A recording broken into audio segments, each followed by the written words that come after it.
What's going on, everybody? This is AJ Capasso here, host of Talking with the Source, and I'm here with my special friend today. Go ahead, my friend. Introduce yourself. Hey, my name's Nando. I'm part of Portal to the Paranormal, and thank you, AJ, for inviting me on as your co-host this evening. Dude, I'm so happy that you were able to come on, man. I mean, you're always there, though. I appreciate it. You're a great friend, and honestly, I can't say thanks enough. But I want to jump right into this, man. We have an awesome team with us today, and first, what I want to do is I want to actually shout out Global Ghost Hunt because right now this team is part of Global Ghost Hunt. They're going to be with us in May. It's going to be amazing. So I want to bring on Jody and Lisa from P.I.T. Let's bring them on right now. How are you guys? Oh, fine. Good. How are you? Good. So, guys, first question I want to ask you is, I'll start with Jody. How did you get into the paranormal? Like, how'd you start liking the paranormal? How'd you get into it? Did it start as a child or start when you got older? Well, actually, I'll try not to bore you too much. It did start with me as a child. Actually, I thought paranormal was what I thought was normal was actually paranormal at the time. My great grandmother was a herb witch for the holler. I don't know if you know what those are or not. No, basically, they're the medicine women for the family hollers. Back in the day, you couldn't run to a doctor, so you'd see the herb witch, and she'd mix you up some to make you feel better or help you. And she would have weird little sayings and so on. And one of the first things I can remember was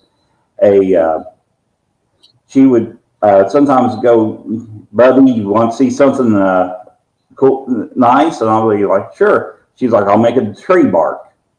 And I laughed at her. You know, I was a little kid thinking, you can't make a tree bark. And she's like, "Well, go out there and take a look at that tree over there." Walked out there, and you know how a tree branch will split after it's been broken for a while? Yeah. Well, when I walked out there, that was moving back and forth like it was barking. Yeah. Wow. She had a little pink bowl that when she'd string green beans, she'd fill it up and tell it to go empty itself. It'd slide to the end of the table, dump it, and come back. Stuff of that nature.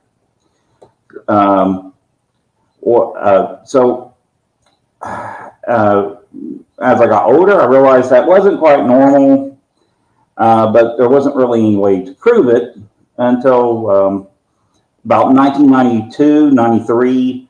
You guys know Coast to Coast with Art Bell? Yeah.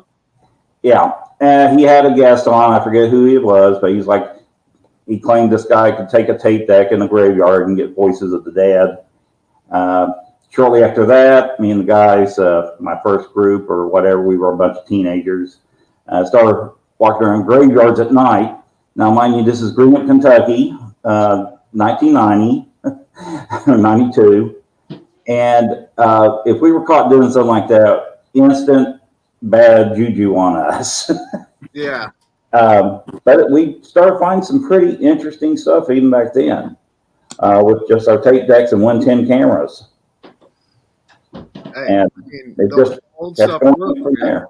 Huh? I said the old ways work. I love the old ways. You know, just a digital recorder sometimes, just that alone could be a golden thing. Right. The worst thing was back then was the pictures.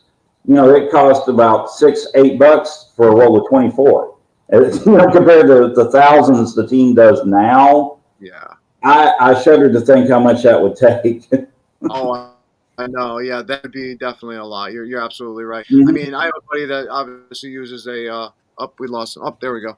I have a buddy that uses obviously a Polaroid, camera, and he'll be taking a ton of pictures. So I mean, he goes through a lot of money with it, obviously. But I know what you mean. That's why I love having the digital, cameras nowadays. But there's nothing like the old school, the old school style cameras. I don't know what it was, but it's just like for some reason I feel like they captured something different. I don't know what it is. Not something different. How do I put this? Like in a word that they capture. Organic. Yes, more organic. Yes, if that makes Yeah. Okay, I'm glad you kind of knew what I was talking about. I think with the Polaroid cameras as well, you know, where they're printed as you've taken it, that comes out with the, Mhm. you know, you can't, you know, I'm a big thing, you know, let's be real with the paranormal. You can't fake. So if you've got anything for a Polaroid camera, it's very hard to debunk it. Right. You know, if you get something, you know, how are you going to say this ain't real? Because you can't, like technology now, you can adjust the images that you're taking through digital Mhm. cameras and things like that. So I think Polaroid is a really good way of still, you know, using that as part of your investigation. Right. But, Absolutely. Absolutely. So, Lisa, how about you? How did you get into the paranormal? I'm kind of fresh into it. Okay. And I think that as I have thought about things, my mom sort of had dreams and visions and things, and she would kind of talk to us about how, like, if my mom didn't want my dad going out on a motorcycle or something like that, you know, she'd let him know, and maybe something would have happened if she hadn't said something. And one time, whenever I was 16, then my stomach was kind of turning as I was heading out to go to work, and it was raining, and it was my first time driving in the rain, and so I thought, well, maybe it's just nerves or something like that. But I did end up hydroplaning and rolled over 4 different times over on the other end of the side of the road. Because I didn't listen to my intuition. so but then in 2019, then I went on a vacation with my niece and my aunt. She took us to several different places, and that kind of helped it grow. And then shortly after that, I ended up going to the Haunted Majestic and for a ghost tour that they was doing.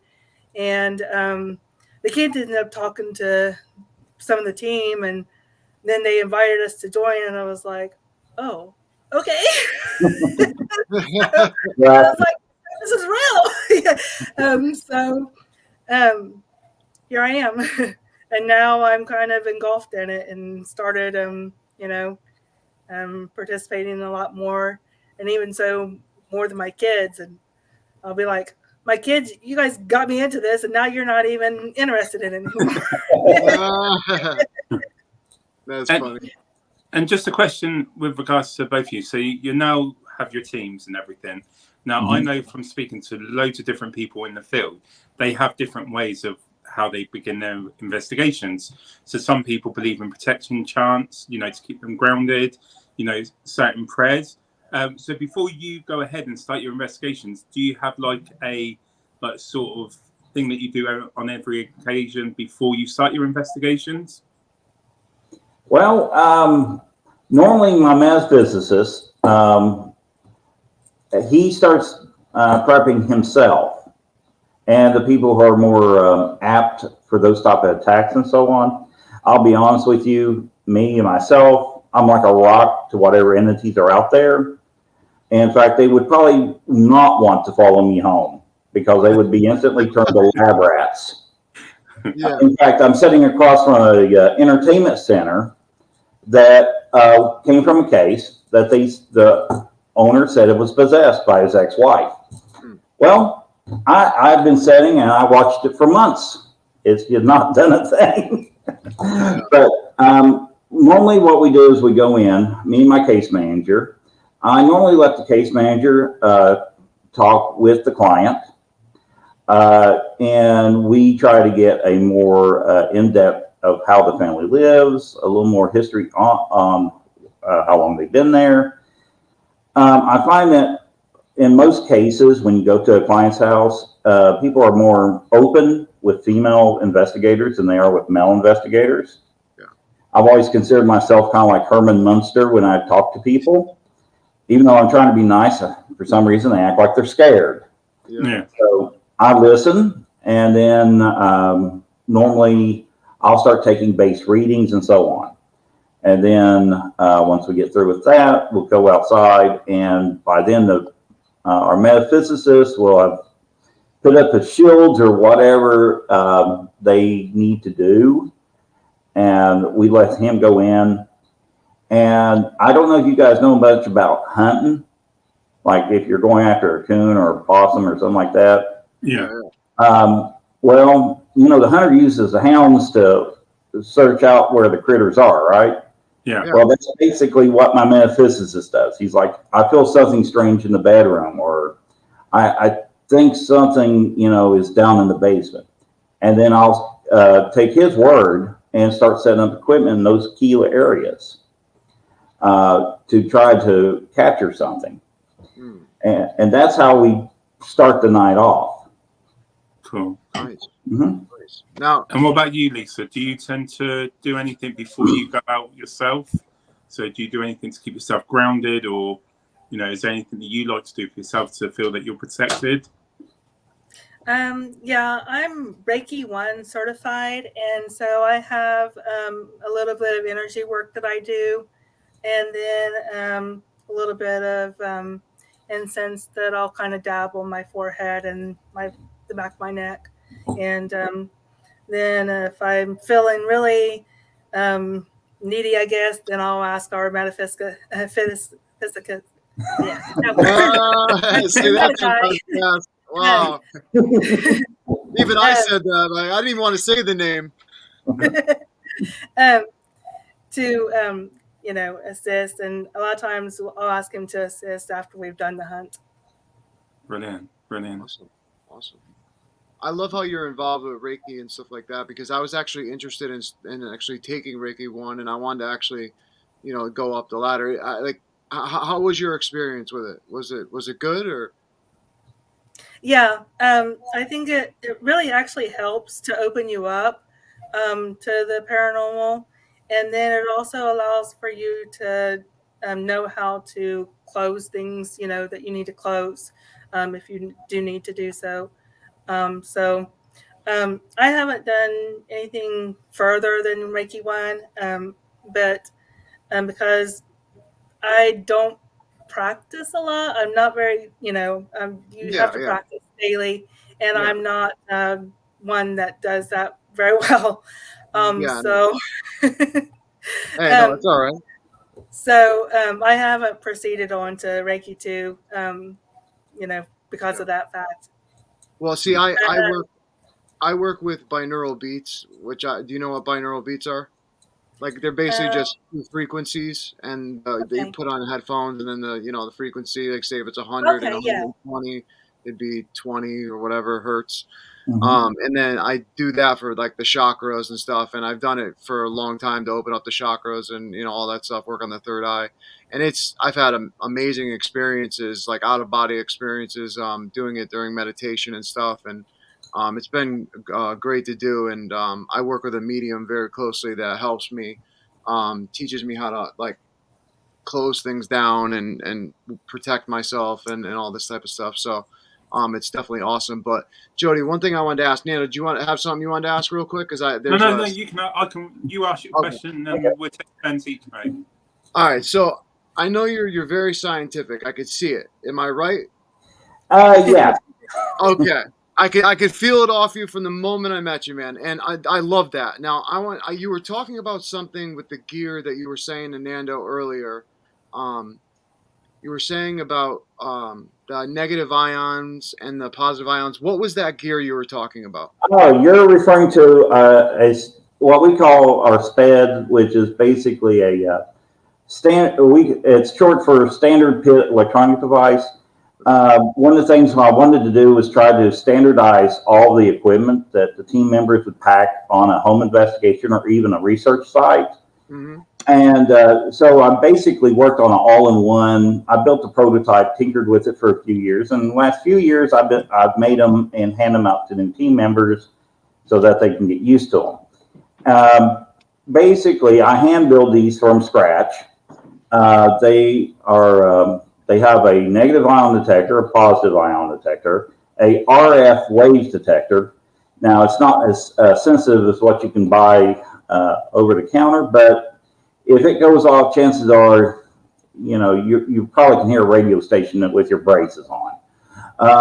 That's good. I like that. Yeah. Of course, I hand build the EMF detector. And also one of the things I wanted to put in the device, because most ghost groups especially on TV and so on. They claim, look, we've got power drain going on. So one of the main things I put in there is a digital voltage monitor. So if we are truly getting power drain, we can actually physically observe it. And the standard drain for these devices are usually about 1 volt loss per hour. So if you start off with 9.3 or some volts, in an hour it should be something like 8, 8.1, something like that. So if you start getting, That's a smart idea. I never would even have thought of that. That's a great idea. Have you had good success with it? Actually, yes, excellent success. We even installed I've installed a laser pointer in there because more than once we've been out in a graveyard or something, and someone go, "Hey, look over there! You see that?" Well, that's not a very precise way of pointing at anything. So they've got laser pointers built into them that's got really good range, and they're really simple to use, and they're durable. Also, another thing I took into consideration is, if you have my type of look, anytime we schedule outdoor graveyard hop or graveyard hunt, it rains. So devices can actually take rain and so on. Yeah. My team tries to prevent me from ever scheduling anything outside. My physicist says that's my paranormal ability right there. There you go. Brian Laverty, the founder of Global Ghost Hunt and director, he just wanted to personally say thank you guys for joining the Global Ghost Hunt. He's watching, so thank you, Brian, for watching. Thank you. Looking forward to it. What I was going to ask, so when you guys are investigating, I think we can all relate to this. Like when we go to different locations, we get different vibes. Right. And the more we're in this field, the more you start learning about different situations, about energies, entities, and things like that. When you're in a location, can you tell the difference if you've got an energy that's present with you that is a good energy or something that could be something that's not, like something demonic? Have you ever crossed anything? And is there telltale signs that you've picked up along the years that you can tell the difference between a good and a bad energy? I'm not much of an energy feeler myself. Now, Lisa's probably closer to it. My metaphysicist guy, he's usually good about picking that up. However, I will say there's definite signs other than just feeling the goosebumps on your back and so on. You'll get weird power anomalies. We've had one investigation where literally one of our people, we came in, the purse was upside down, nothing in it. All through the night, we kept finding bits and pieces of her purse throughout the residence. And the power kept breaking down throughout the night as well. A lot of times I can gauge if something's really, really dark by the demeanor of the client that we go into a home investigation with. Some, I hate to say it, do need more professional help. But that doesn't mean they don't have anything paranormal. That just means they might be exaggerating what's there. Yeah. Cool. No, I totally understand what you mean. Sorry, what'd you say, Nando? What about you, Lisa? Do you pick up a vibe with different entities when you're out on investigations? Can you tell the difference between something good and something potentially not so good? I haven't really been able to identify how to tell the good or not so good, but sometimes whenever we go to a location, my shoulders will get just a little bit heavier, and they'll start kind of achy a little bit, and then I know that there's definitely something with this or with me even more, but I'm still kind of new at all of this and still growing my you know own. what? I tell you what, in this field, in my opinion, there's no such thing as an expert, and there, in my opinion, there never will be, because science will never look at this as a real scientific thing. I hope they do one day. I really truly do. And from all the research that they've done Mhm. with the CIA and certain things in the metaphysical world, they've proven a lot Yep. of stuff. But it just, I just don't think there's really experts in this field. So don't worry about how new you are or anything, because you know what, there might be something that you're going to teach me, like that I can take away from this, and that's why I love doing this. I love meeting new Yep. people, having this podcast. Like for you, Jody, what I was going to actually ask you was, one of the things that I'm trying to work on for a spirit box is using a frequency, something like trying to make a spirit box like how it's with the radio frequencies, but a higher frequency. Like me and a buddy Mhm. were talking like VH, like going even like a TV type thing, VHF or Mhm. whatever's higher, UHF or Right. whatever. But how to do that and get it into a scanning thing? Are we better off maybe just going into shortwave and doing it that route, or do you think that it's you can go higher and go UHF and all that type of stuff? I think with our research, um, we definitely with when you're talking about UHF and VHF signals, I believe the classic white noise is probably the best way to go in that respect. Okay. But with our research, it seems like the magic frequency is between 850 to 950 nanometers. Okay. We actually have on film and through other observations, shadow entities tend to not like those frequencies because it exposes them. Yeah. And we do have a couple devices that tend to draw them. Um, it's still an experimental stage. We do have some energized crystals that work around 850 to 875 nanometer on vibration, and it seems to cause entities to stick with the pictures and some of the EVPs we've caught during some research investigations. But the higher the frequency, I think it'd be harder for the entities to control, in my personal opinion.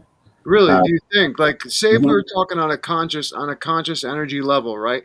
Say that mhm, they have they're a higher vibrational being. Just say, right? yeah, right. Higher vibrational being or a higher frequency being, wouldn't they have to lower their frequency down to use that spirit box to meet that frequency somehow to do it? Wouldn't that how, I don't know. I mean, this is all theory, but I'm just saying I would think that they would have to lower themselves down, because mediums always talk about how they have to raise their vibration and frequency higher to match almost where they are to get their readings and all this type of stuff when they connect. That's from what I've heard from multiple mediums. So I was just wondering, in that case, I mean, all theory obviously, but I'd Yeah, love to hear what you have to say on it, because I would love to know more about what you're working on, because it sounds absolutely right up my alley, to be honest, and I'd right. love to learn.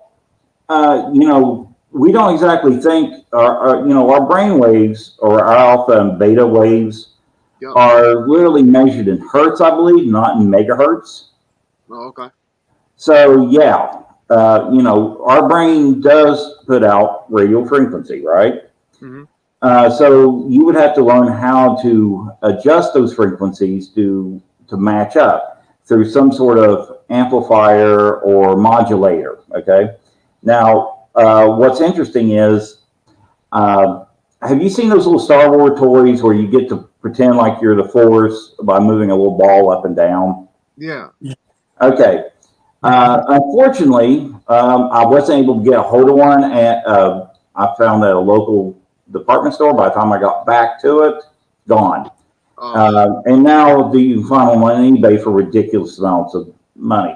But the whole ideal is that would be a great tool to help measure one's beta and alpha wavelengths as they came out by using a standardized calendar, per se.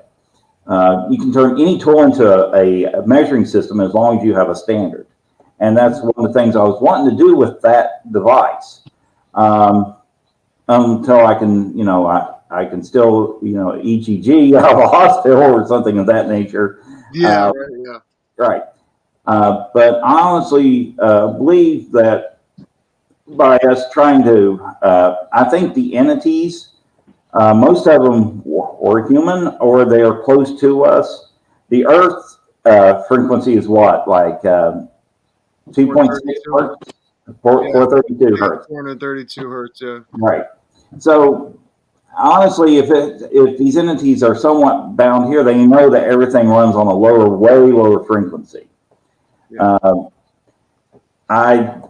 I think, like I said, with our research and what we've discovered, the golden numbers is between 850 to 950 nanometers.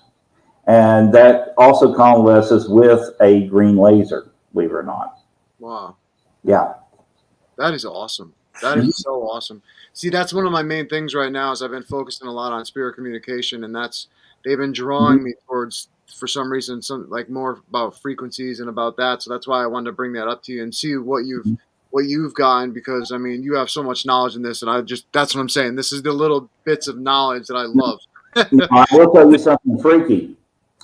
I started this research back in 2014 with the discovery of the 950 nanometer. That's where I started, and discovered the variances with the shadow beings and so on, utilizing by energizing crystals with photonics and electronics. Right. Well, so I decided to go to Google the almighty internet library. Right. Yeah, yeah. So I typed in energized crystals of light, thinking, or laser. Someone else has to have done this before me. There's no such thing as original idea, right, kids? Yeah. The first thing that popped up, the light machine. Look it up. Wow. Oh my gosh. He may be some distant kin to me. He was considered a charlatan, and he designed the device to help cure ailments and stuff. Very interesting stuff, and he believed that frequencies, higher frequencies, could actually heal the human body and so on through energized crystals and light beams. Yeah. Well, but when I get what you're looking at the science side of the paranormal, which is great with the frequencies and everything, but drawing that back, do you think it's possible that it's not the frequencies that are getting the entities to come forward? Do you think it's a case that they see what we're doing with the technology that we're using, and do you think they're clever enough, or that they have the intelligence to understand eventually when we keep doing it, that they start realizing, oh, this is what you want me to do, I'm going to start doing it? Do you believe that we're building trust with these entities?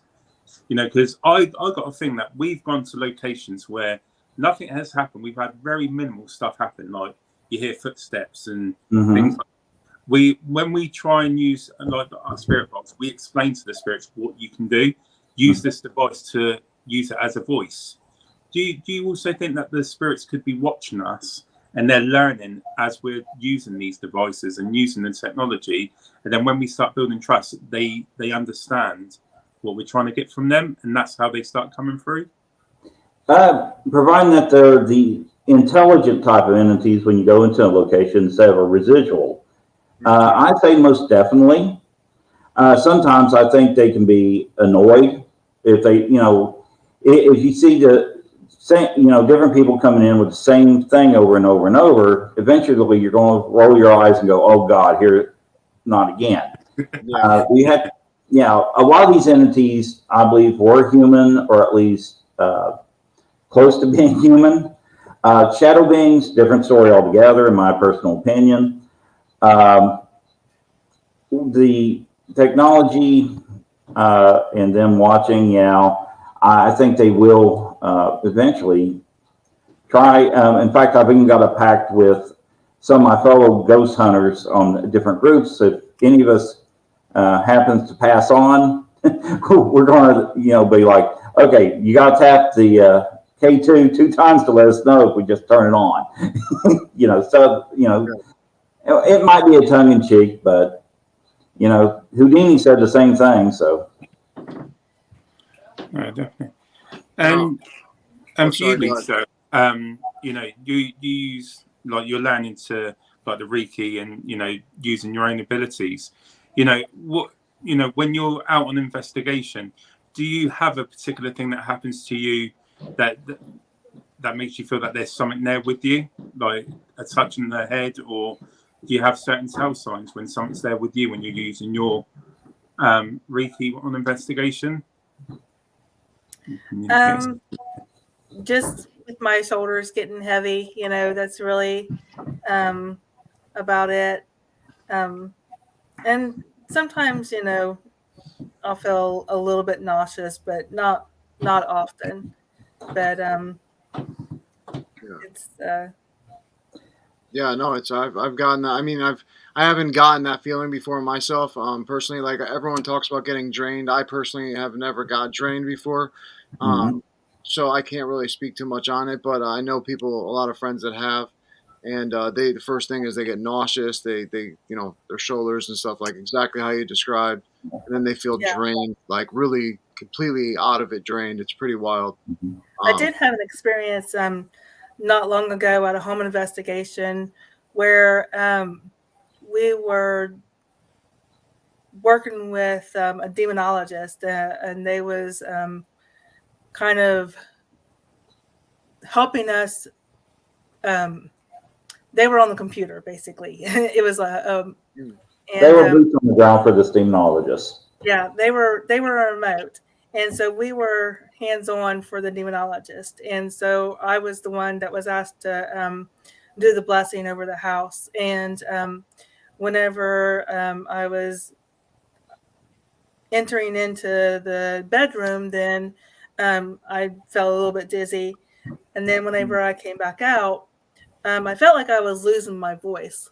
And so the next time that I started to do the blessing, then I raised my voice just a little bit louder because I felt that I was losing my voice.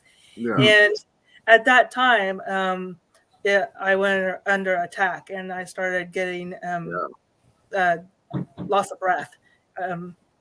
And so No. they immediately, shunned me out of the house and it's like, go get out of here, Well, And I just so have a that I was just have their a way of quick protecting question. me. I have a quick question about all that. Now, you're new, you say, to the paranormal. What would make this demonologist be like, hey, I think you should be the one to go and go do the blessing? You know what I mean? I just have a question about that because normally that people would think that that's dangerous, right? You would think if someone's new to the paranormal, don't send them into the lion's den. But I Well, mean, what was the whole situation though? basically, this case started out with my primary metaphysicist, and something he didn't have his shields up, or something he didn't do right. He started getting really dark after the first visit. Hmm.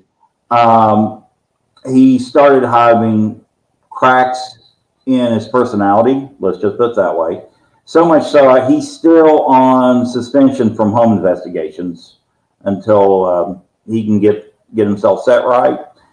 And so I have other people in the metaphysics department, and it's standard procedure that we don't send just one team member there.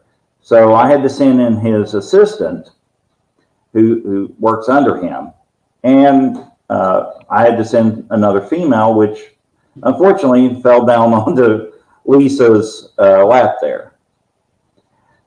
So she kind of got drafted in on that one. Yeah, and I was the tallest one of the two of us, and so the head, the frames were a little bit taller than what she was, and so I was the one that got got to do it. AJ, you're on mute, my friend. The tallest one picked the shortest straw. That's what I was trying to say. Lisa, just to ask then, that experience, that sort of experience, did that throw you off? And did that make you? Did that scare you? Like being put in that situation, and with what happened to you, and then having to leave. How did you feel? When you look back on it now. It did alarm me, and then I felt like that I had failed, you know, because it was just the two of us at that time. But, you know, I No, knew Jody's that like that. He's like, no, yeah. no. But I was like, you know, I had one job to do and I wasn't able to complete it. So, you know, it kind of made me, but then I realized, you know, that it wasn't all on me, you know, that's not what it's about. So, but, you know, and if you can help just one person, then it's all worth it. And Absolutely. do you think it's made you stronger, like going through that now? Do you feel it's made you stronger going through that, and you feel more confident going into these sort of things now? I definitely think that I will know more about how to protect myself, you know, and um, maybe be a little more serious. Not that I wasn't serious, but maybe be a little more serious about it. It sort of teaches you to be more aware of your surroundings, doesn't it? Like when you go through something like that, is Yes. that the one thing I would say about the paranormal, you can't take nothing for granted, because things can switch up very quickly, and especially for someone like you need to. I think you need to be more on guard. Like for me, I don't necessarily feel things. I'm more, you know, I would use the technology. I would use, you know, think that's my way of trying to, you know, document our evidence. But for you, you know, it's got to set like, you know, you've got to be more careful with what you're doing. And Right. you, Jody, with Lisa being that in that sort of, you know, sector of it, like based on everything, does that keep you more on guard when you guys are out on investigation, to keep a more closer lookout on her, just to make sure she's not being pushed to her limits and nothing's, you know, going to put her in danger? Well, I do observe my metaphysicists constantly while we're on hunts. Because they, especially with Lisa, when she gets really quiet and when she's not talking to her children, I see that they're messing up, and you know, I observe changes in their mood and manner, and then that's when I'll approach them like, "Hey, how you feeling?" If they're a little too dark, I'll crack a little joke or something to kind of sort of snap them out of it. But yes, I definitely keep an eye on my metaphysics people. Now, you know, my tech people, well, they're wild and like me. They're like rocks. Short of something coming out of the ground and dragging them across the field, they're not going to really notice it. So they're kind of like, electrostatic to a computer. If you have the thing open and you get a little spark across the processor, you've killed it. And that's the way I think of my metaphysicists. They actually, you know, they're open and they can easily be attacked. That's why I noticed with my head metaphysicist from Case 155, he got dark and I had to call him off to the side. I'm like, look, dude, you're not performing properly. Something's wrong. We need to address this. Yeah. That's, I guess, one of my other skills I bring to the team is I'm very observant. And I always tell my people, regardless of tech, regardless of, you know, your spidey senses, the best thing for ghost hunting is your own two eyes and hear and observe. Definitely. You know, that's the most important tools you have at your disposal. That's great. I've got another question. Am I right to jump in with another question, AJ? Oh, do you? I don't want to get told off by the boss of the show. So that's it. You're out of here. Now, with the paranormal field, you know, we can all see it's getting more popular, you know, as we're getting further into it. But something like with your own friends and family, I know, Lisa, you sort of touched on it earlier on, but when you told your friends that you're a paranormal investigator, you do Reiki, you know, you must have the, you know, what are people's reactions to you when you tell them about what you do? You want Lisa to answer that, or either of you? That's an open question to both of you. Okay. Well, generally speaking, on my family, they think I'm going to call the devil out and go to hell. My family's very Baptist, to say the least. Yeah, no, I get it. Yeah, and when Mom first found out about it, I was taking cameras and tape decks inside Graveyard Hill. She said I was going, burn in hell for it. So that's, and even now my mom she'll just shake her head and like, just keep dabbling. Yep. Yep. I know that look, It's just that Yeah. look you give, yep, with the shaking of the head, yep. Oh, Yeah. I get that. I get that as well. I'll go to my mum, and Mhm. I'm like, "Oh, look what we did." No, you No. shouldn't be doing it. She says Yep. very clearly, shouldn't be doing it. So we don't have a lot of conversations about it. It's one of those things that she'll support it. She's happy for me to do it because I think it's good to socialise with people as well. It's a great way to do something different and socialise with people. Right. But yeah, other than that, talking about it, that's a no-no with her. But what about you, Lisa? What have your friends and family been like with you when you've told them about what you do? I don't talk with them about it a lot. I have one coworker that I talk with her about it a little bit, but it's not really something that we have in common, and so it's not really something that we talk about a lot. But I have got a couple other coworkers that I'll talk with, and they're pretty interested in it, and they're pretty supporting of it. Oh, that's cool. That's great. I mean, it's so amazing to see because, like, if you think about it, like 10 years ago, you would be a kook if you like came out and said anything about paranormal, and now you could be like, "Yeah, I'm a paranormal investigator," and then someone else would be like, "Yeah, me too." Out of a room of 10, you'll get 30 other people that'll come in and be paranormal investigators. It's pretty wild, like how much it's grown, and it's good to see because these type of things need to be talked about. I think they need to be discovered of whatever is going on, whether it be scientifically. Oh, we lost it for a sec. Whether it's scientifically we find out it's energy in a certain different way that we don't know of, whatever. Let's just find out. Right. And something for you, Jody. I think one of the problems with the paranormal is these TV shows, and TV shows, they paint a picture that something's going to happen all the time. Oh yeah. And I think one of the biggest things that a lot of them point out that this is demonic. It's not always demonic. No. But my question is, going to the question, I'm a new paranormal investigator. I want to get into the field. Right. If there was, what would be, firstly, your advice to that new investigator, and what equipment would you say for them to start with? Well, my first advice is: do you like watching paint dry? You'll go cross-eyed watching a laser grid on a wall for 8 hours straight. Yeah. You have to have a lot of patience. I'll tell them that when we get a new member voted in. We have a day of tech training. And with my team, I normally tell them to buy a digital camera for their first piece of equipment. Okay. Because it not only covers video, it also covers audio. So you've got your digital recorder with that. A lot of times I'll tell them, while you're doing the EVP session, have the camera tilted down where it's watching the K2 for yes, no responses.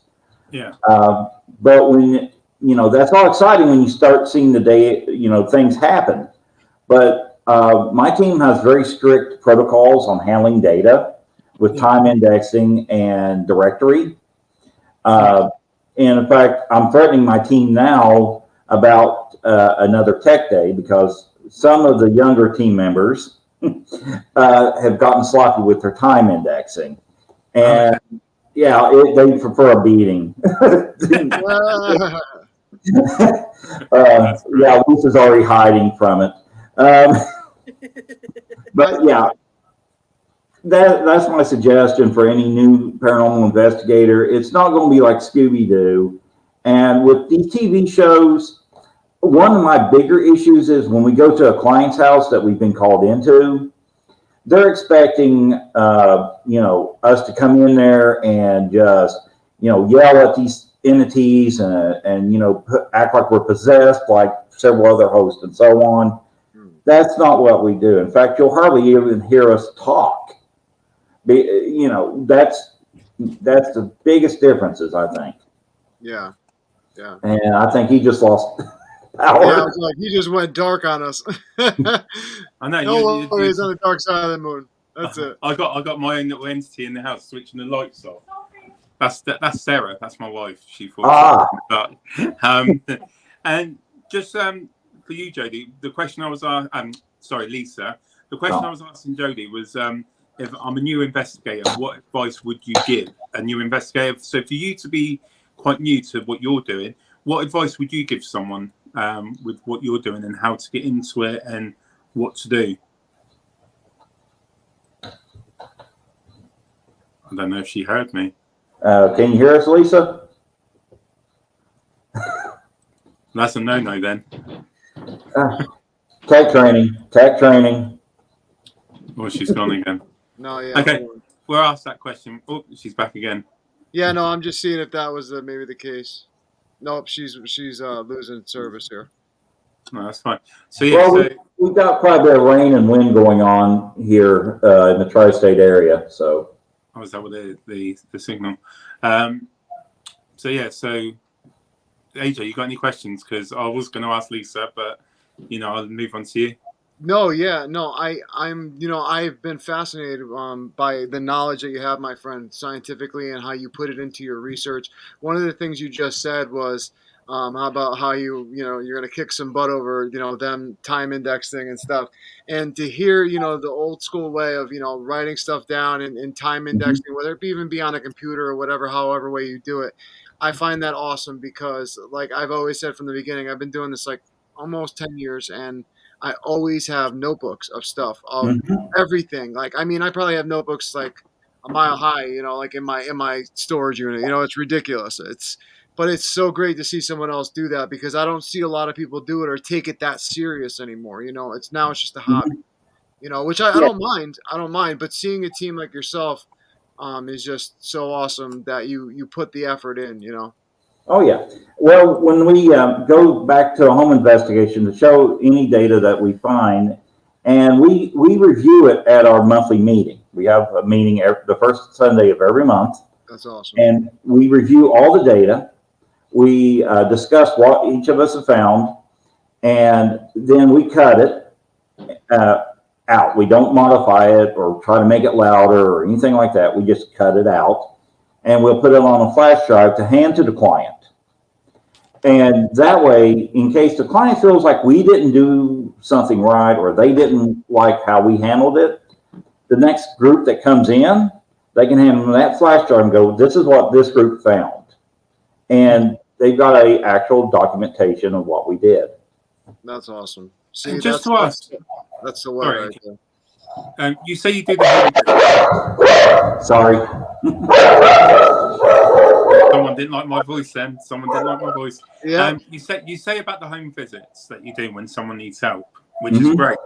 But do you have a certain guideline or a certain, that you follow before going to make sure this is a legitimate case? Or because surely you must have people that might try and play the field in some ways, So do you have a guideline that you follow? You get a case. What is the protocol that you follow before taking that case on? Well, our basic protocol, my case manager, she has a list of questions that she asks and ticks off. She'll also ask them if they have gotten any pictures or anything of that nature to go ahead and send it to us. And yes, we have been trolled at least 3 times. One of the first ones was actually a phone app that had a fairy that was in the picture that was misty. I was hoping they weren't trying to troll us because a lot of times I think people are doing it to just to say, hey, look at me. So, yeah, we've been trolled and they get very defensive. And the procedure is a lot of times my case manager, she's pretty good at picking up when someone is, blowing smoke. Catch my drift. Yeah. And usually our first visit when we go to a home investigation, That's why me and the case manager talks to the client as we go in. Mm. And if we, pick up some red flags on how they're acting or so on, we actually went to one where they're like, where's your TV crew? And we're like, what? Yeah, stuff like that, we instantly, that's a red flag. Yeah. What was I going to say? That we have my other host, who's not with us right now, Todd from Relatively Paranormal. He actually has a show out in New Bedford, Massachusetts, on just a regular cable channel, and but he's very scientific. He doesn't play no games. Like it's a really good way that he's allowed to control his own thing. Like he doesn't have anyone telling him what to do, which is cool. So he does it very like scientifically with the equipment that he uses and stuff, and he gets people to he goes out to homes to help, and they'll ask him like, oh well, is this going to be on the TV show? And he'll be like, what? Like really, you called us out here for this? Like we're really trying to help people, and you're making a mockery of this. And he gets so angry about it because he's really there to help people, and when he gets these people that all they want is this fame or to be on a TV show, it's just it's sad. It's but that's what the world is becoming, that 15 minutes of fame, unfortunately. I think it's the TV shows. That's what I. No, that's what I mean. It is a pain, but even the YouTube world has gotten kind of infested with a bunch of crazy stuff too, with the faking and making the paranormal field look a lot more, I want to say enticing than I guess it could really be. Like you said, staring at dry paint. I was just about to say the way Jody paint drying. Yeah, paint you drying. can be there for so long and nothing happens. You just got to be so patient. So if anyone's watching that wants to get into the field, it's like going fishing, isn't it? You cast your rod and you just got to wait for a bite. It's not going to be you get in there and then something's going to you just got to sit there and wait until you get a bite. That's How about this? The worst thing ever is I thought it was like going to be so awesome when I got more than one camera. So I got like 4 or 5 cameras, and I went to Montana State Prison. And when I had to watch all that footage back, 12 hours or 8 hours on each camera, I was like, "Yep, I'm never buying another camera ever again." I wanted to shoot myself. Well, one of the worst things my team can do, and I really don't suggest this for any paranormal group to do unless it's absolutely necessary. We every now and then get a client that claims that something comes in while they're asleep, yanks the cover off of them or grabs them or something. So in some cases, we'll set up a camera to watch the client for 8 hours. That is probably, you see things you don't want to really observe during an investigation. They forget the camera's there. Yeah, and then you hear them go, "Well, I woke up with the covers off me," and you can go honestly say, "Yeah, you kick a lot while you sleep," and so on. You can, but you see and hear body functions you don't care to see. So just fortify yourself if you go to do that for a client. Brilliant. Raymond just said, "Great show, everyone. Hit me up for an investigation. I'm in Greenup County, Kentucky." So that's Raymond. He works in locations department in Global Ghost Hunt. So I'm sure we'll be hitting you guys up for sure. Thank you. Might have something you might be interested in. Ray, you hear that? All right, so there you go, Ray. Hit up Lisa. We all have the email, so we'll make sure that he gets in touch with you for sure. Thank you. And on the note of the Global Ghost Hunt, then, so you guys have signed up for the Global Ghost Hunt. Can you give us a bit of an insight of the location that you'll be investigating and why you chose that location? It's the Haunted Majestic. Basically, it's a pair of barges are basically welded together out on the Ohio River. It currently serves as a haunted house attraction, but it has these barges. There's been my researcher and the owner. They were able to find the titles and do some pretty good research. They were built in 1912. They were part of the dredging effort to make the Ohio deeper. If you know anything about this area, a lot of the Indian mounds were really close to the edge of the river back in those days. So chances are, when they dredged through the river, they probably took a lot of Indian mounds with them. Wow. And then they were put to dry dock for a while. Then they got serviced in World War II. I don't know if you know this, but in World War II, here in America, they basically took any scrap piece of iron they could to put towards the war effort. In fact, several of the iron furnaces are out here from the 1800s got blown apart to get the little bits of iron that was in them out.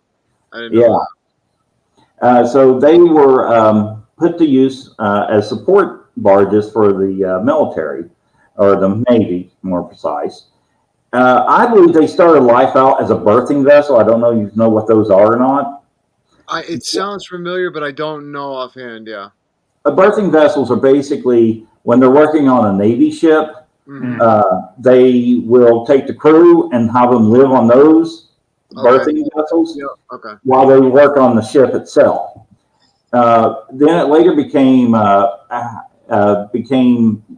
hospital barge, which was the idea we actually stole from the French from World War I, believe it or not. The Americans did. Basically, it was a MASH before MASHs were a thing. If you docked somewhere, you could get your soldiers in. If the enemy was coming, you could quickly hook them up and take off with your wounded. That was the idea about these barges. It's speculated that they were part of the fleet that was preparing for D-Day. We can't 100% confirm if they actually made it to Normandy or not. But to be honest, you can't 100% confirm most vessels that were support vessels in World War II. You know how many P.T. boats were enlisted in World War II? There was something like 1,200, or they believed to be 1,200, but you can only find records about maybe 400 of them. Yeah. So records were sparse back in those days. Then it got retired after Nam or Vietnam, and became a floating restaurant for about 20 years. And it was owned by several different companies. But the creepy thing is where they were hospital vessels, they had freezers on them for bodies. Well, the restaurants, instead of buying new freezers, which are expensive, they decided to keep using the freezers for food and so on. So those are the original freezers on there. And if you look at them, the workings on them and stuff, you can tell they're really old. Yeah, keep going, my friend. Keep going. Okay. So, they have a lot of history. They've been through and probably seen a lot of death. We have had paranormal activity occur on the vessels with voices. We've caught EVPs. We've had people touched, pushed. But for the most part, the entities seem to be welcoming. You know how a lot of times you hear people say, "Oh God, it said get out," and so on. Yeah. Our first investigation, when we was using our Obelisk M, you know what the Obelisk M is? Yep. It's the really old first model Obelisk. Yeah. And the pneumatic mode is just a bunch of like that. Yep. Bunch of photos. Well, we actually had an intelligent talk through that mode. Wow. Unfortunately, it wasn't caught because we had just literally that night used up most of our batteries. We had a high amount of drain. Yeah. And my metaphysicist, as the rest of the team went home, he's like, I really want to check this one room out. I just keep getting this feeling. So I was like, okay, because he was really wanting to go back down there. We went back down there, and this entity gave us a name, rank, a date. Wow. Which we were later able to kind of confirm with some records. But in the end, it begged us not to go. Yeah. It literally asked us to stay. And that is something you really don't hear a lot about investigations. People are like, yeah, we were told to get out or run. I think it goes with the respect aspect, though. It depends how you go into it because I've had really great. I never really get. I don't. I mean, I've never gotten Get Out. I mean, there's been a couple of times at like a cemetery before they've understood why I was there. They were like, "Oh, Get Out," thinking I had bad intentions. But once I, for some reason, talked to them or out loud and state my intentions, they were totally different towards me. But going in with respect, and then you get some people that go in and you go to these places like you were saying in the beginning of the podcast, like you go in the same thing over and over. Like people think, like, oh yeah, if I do this, if I set off this light, this person's going to help me. And teams come in and out saying they're going to do certain things, and after a while, as a ghost, what would you be like? You'd be like, okay, they just want me to do circus acts. I'm just going to go sit here in the corner and be miserable. So I think with the respect aspect that you guys have towards it, I think that's why you guys have such a great connection when you go into these places. And also with your metaphysicist. Got it, Lisa. But I was going to get it, the one part of this show, damn it. But I think it just has to go with the respect aspect of how you guys go about it. And I think it's really awesome what you guys do. Yeah. I want to ask one thing. Hold on, Juanita. What is both of yours? I'll actually ask Lisa first. Lisa, what's your most profound paranormal? You probably already told this, but what's your most profound paranormal experience with the group so far, being in this new adventure? Well, I go out to watch my son shank a hand of an entity on on the first house investigation that we did. It was on the SOS. He actually shook hands with an entity. But then the other one would probably be whenever I got attacked as I was doing the blessing. Wow. Yeah, the blessing. Yeah, I tell you that blessing. I would tell you what, I would never do a blessing if I was first getting into it. So God bless you, girl. You are amazing. I'd be freaking out when I first started. You don't even know. I'd be a girl, Nando. I'd be running. I'll be honest. I still run now. If something happens that gets to me, I'm off. If you ask my the team that I'm with, I'm the first one to be like, yeah, I'll see you guys later. I'm gonna go and sit in the hub and just chill. Yeah. Hey Emma, how are you? Hey Emma. But yeah. One time I did threaten to run. We actually got some action on the Haunted Majestic whenever we was doing a tour, and it was Jody, help me out.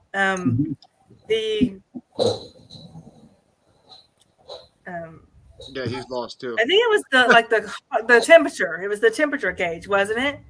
You're talking about the spring spots and the temperature gauge. Yeah, you guys. It was turned off.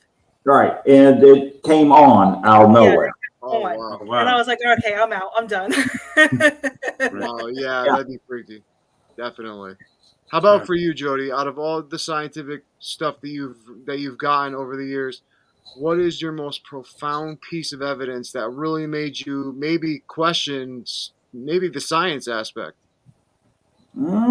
Have you had any experience like that? And you got a visitor behind you. Yes, it was I love it. Serious. He was over your shoulder the whole time. It was great. Yeah.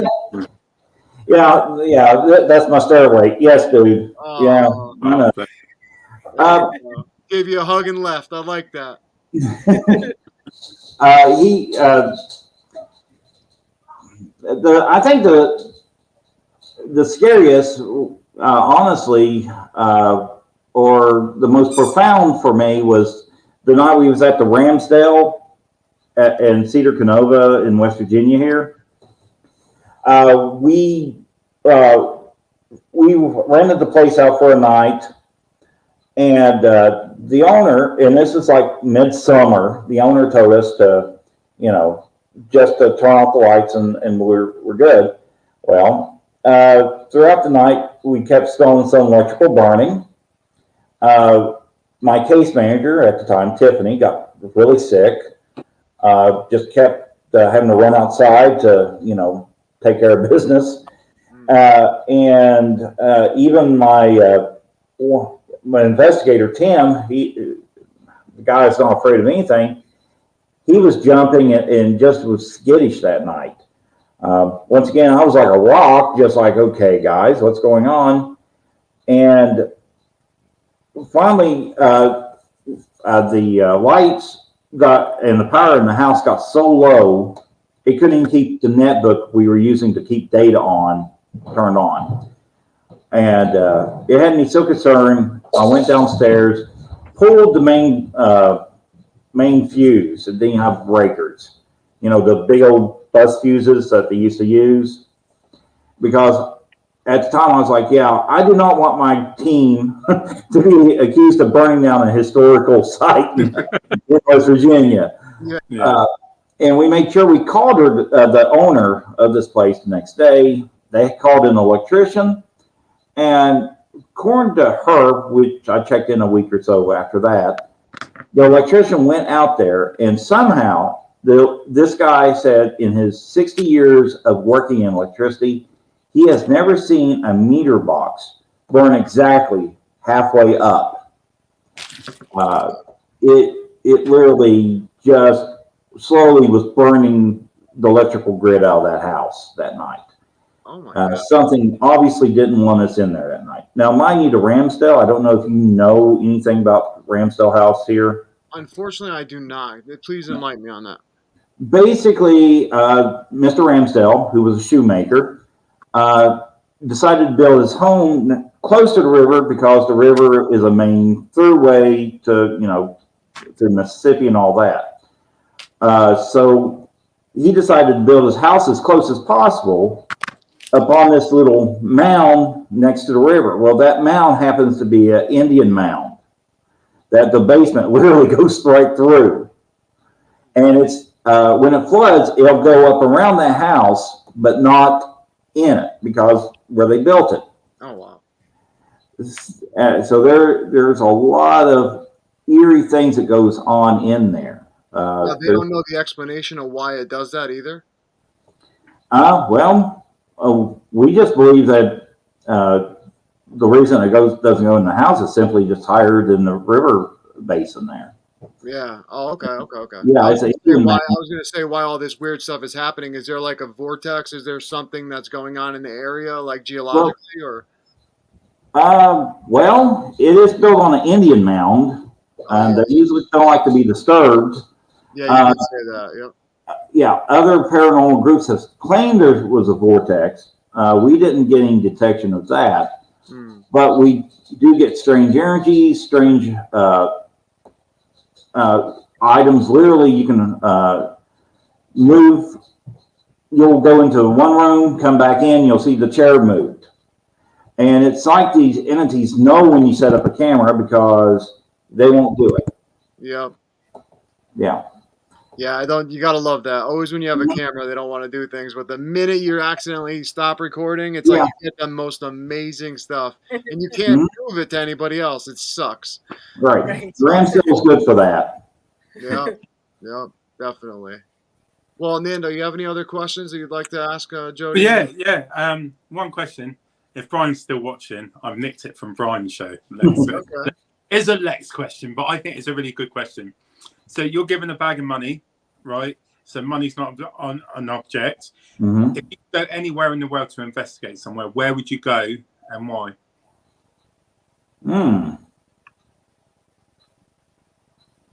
Cool. Yeah, there's so, you know, one of the places, if money was an option, one of the places I would like to check out, and I can't think of the name off the bat, but there's these orbs in Russia that seem to come out of the ground. It's in Siberia. And supposedly there has been several expeditions out that way. And before they even get within 50 to 60 miles of it, the teams report being sick, emotional distress, and so on. Yeah. I would definitely like to go and investigate that. That would be awesome. Siberia has some of the most creepiest things from all the stuff that I've read about and things. Oh, it's just it's Mhm. such an amazing, mysterious place, to be honest. I mean, I wish it wasn't super cold because I'd love to visit, but I hate the cold, so I probably will never visit. Well, in the spring and summer isn't so cold, Oh, but no? there's a severe mosquito issue out there. Oh, yeah, no, That's see, a I'm nightmare. good. That. Yeah, no, I'm good. 2 things And I what hate, cold and bugs. and what about you, Lisa? Is there a specific place or that you would like to go and investigate? Probably one of the Ireland castles, Oh, that'd be and I cool. don't know any specifics when, but I've been seeing and hearing a lot of things about Ireland and some of their different castles and things. Well, if you want to contact, if you ever get to Ireland, hit up right Yeah, Okay. from Emerald Isles Paranormal Researchers, and she's got some amazing places in Ireland that yeah, she's got some great locations over there in Ireland. yeah. Cool. Loftus Hall and yeah, Brilliant. Loftus Hall and all those places out there, yeah. Beautiful places. Ireland, just a beautiful place in general. I mean, when we had Patty Negri on, she had just come back from Ireland, and she said that there was a fairy farm or fairy whatever you want to call it, Oh, hmm and she said it was unbelievable what they saw, and I was like, wow, I gotta go see this, you know. Um, and then Brian just said Lemp Castle, another one. hmm Um, but yeah, no, I mean, you're absolutely right. Both places that you guys said were absolutely awesome. Nando, where would you go? Where would I go? Yeah, if you had all the money. Um, where would I go? Do you know? I would love to go to Italy and do a You paranormal were investigation. just there. Yeah, I know, but that's a family holiday. Look, Oh, Oh, you that's don't pack your equipment on holidays. sorry. oh yeah. You don't pack your equipment on holidays? No, No. I had my mum with me as well. So Oh, Oh I can't. man. You don't cross my mum. If you yeah. ever meet my mum, you don't cross her. Like if that's one, the 2 women in my life that I would never cross is my wife and my mother. That's it. That's an Enough Italian said. man right there. You know, enough said. They're worse than the men. You know, I'll tell you, they're worse than the men. So, but no, I would love to. You know, I think there's some great places. The Colosseum in Rome. I think that hmm would be Oh, yeah. an amazing place to investigate. You know, Mhm. would I be able to get in there? Very unlikely because Italy is a very religious place. You know, a lot of Catholics, so I don't think they would be. You know, Yeah, could happen. they wouldn't open the doors. They'll kick me out of the country, but I don't think they would Yeah. welcome me. But what about you, AJ, as well? Is there anywhere that Um, you would like to you go? know, you took the one I was gonna choose because we've had that conversation before, and I told you about the Colosseums and stuff. But really, I don't know. See, from having Robin always on and you out in the UK, always talking to you guys, and you guys always want to come to the US, but I want to go out that way. I want to go to Ireland. I want to go to UK. I want to go to Germany. I mean, you know where actually I would love to go, and this means no disrespect to any of Holocaust survivors, but I would love to go to the camps of those places because if hmm there's any place where there needs healing, it would be those places. And if there's spirits that do get trapped, that would be a place I would think that needs a hmm people to cross over and to really Right. help. And if there's something that I can do in any aspect of that, I would love to go to those unfortunate Holocaust places and see hmm what is there. You know. Yeah. One of our team members actually went to Auschwitz back in Oh no way. 2015. She's an archaeologist by trade. So she brings back some pretty interesting stuff and pictures and things she did. And she said as soon as she entered the living area, she said she could smell the sweat that was still ingrained in that wood, and felt like 100 eyes was on her. She didn't. She said she couldn't stay in there longer than 5 minutes because she just felt like people were just wanting her to get them out of there. Oh, Yeah. I can't imagine. I could. The energy hmm would be horrible because I'm hmm sensitive to certain energy, and that energy would probably really bother me inside for sure. I would have to really like protect myself if I went to those places because the negative there would hmm be surmountable for real. Yeah. Brian just said, AJ, there's a place in Italy, a town. He said can't remember the name. every night they hear a woman scream that screams every night, and they can't locate where it's coming. Have you ever heard of this, Nando, by chance, of this place? No, no, I've I'll not have to heard. look more into it, but We had an investigation similar to that okay. at Woodmere Cemetery. It was like 2:30, 3 o'clock at night. I was with a different group then. They invited me along with them, and we heard a little girl screaming. Well, this graveyard is kind of close to the bad part of town in Huntington, Mm. so we thought someone actually had a little girl. And we split up. We had walkie-talkies. We triangulated it. And as soon as we came across this one grave that had toys on it, the screaming stopped. And it was a little girl's grave, which was kind of eerie. I had my team researcher do some research. The child died at 8 years old. She was brought in from China. The disease was unknown. They just said she died from unknown viral disease. And when we do EVP sessions right there, we will not get any EVPs done if there's any males around that gravesite. It has to be an all-female group that does it. But the screaming, we think the entity likes to play hide and go seek like a child would. Yeah. So that what kind of sort of prompted me. We've had a lot of interesting investigations through the years, and it seems like almost when I hear one thing, it brings me back to something else we've done. So, or seen. Yeah, well, hey, I look forward to seeing you guys when on for Global Ghost Hunt. Please, before you guys go though, please shout out the place again. Shout out your name, where they can find you guys at.